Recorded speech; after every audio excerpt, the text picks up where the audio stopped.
सबसे पहले नजर डालते हैं अब तक की bulletin. Rawalpindi SSP operation Wasim Riaz Khan की जेर सदारत पुलिस लाइन्स हेडक्वार्टर्स में चहलम हजरत इमाम हुसैन के हवाले से मीटिंग मुनक्किद की गई। एसपी रावलपिंडी बाबर जावेद जुया, एसडीपीओज, एसएचओज और दीगर अफसरान ने शिरकत की।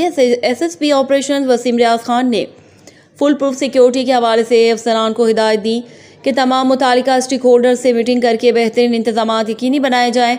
ऑपरेशन पकटिंग के निज़ाम को मजीद मौसर बनाते हुए कानून शिकन अनासर पर कड़ी नज़र रखी जाए, मशकूक अफराद की कड़ी निगरानी की जाए। सीनियर अफसरान जुलूस के रूट्स का वक्तन फ़वक्तन विजिट करें, छतों पर माहिर निशानाबाज तैनात किए जाएँ। इस मौके पर एसएसपी ऑपरेशन वसीम रियाज खान ने कहा कि चहलम हजरत इमाम हुसैन के हवाले से जारी करदा ज़ाब्ता अखलाक और SOPs पर हर सूरत अमल दरामद को यकीनी बनाया जाएगा। शहरियों की जान और माल की हिफाजत अव्वलीन जिम्मेदारी है, जिसके लिए रावलपिंडी पुलिस 24 घंटे मसरूफ़ अमल है। रिपोर्ट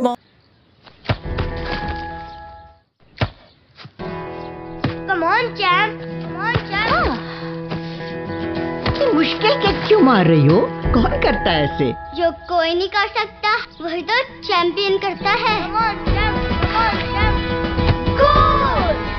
लो सूख गए दाग, अब कोई नहीं निकाल सकता। जो कोई नहीं कर सकता वही तो चैंपियन करता है। नया बेहतर सर्फ एक्सेल, इसकी स्टेन लिफ्टर टेक्नोलॉजी कपड़ों की तह में जाके सख्त सूखे दाग भी खींच निकाले। दागों की चैंपियन तो तुम्हारी अम्मी ही है। नया सर्फ एक्सेल दागों का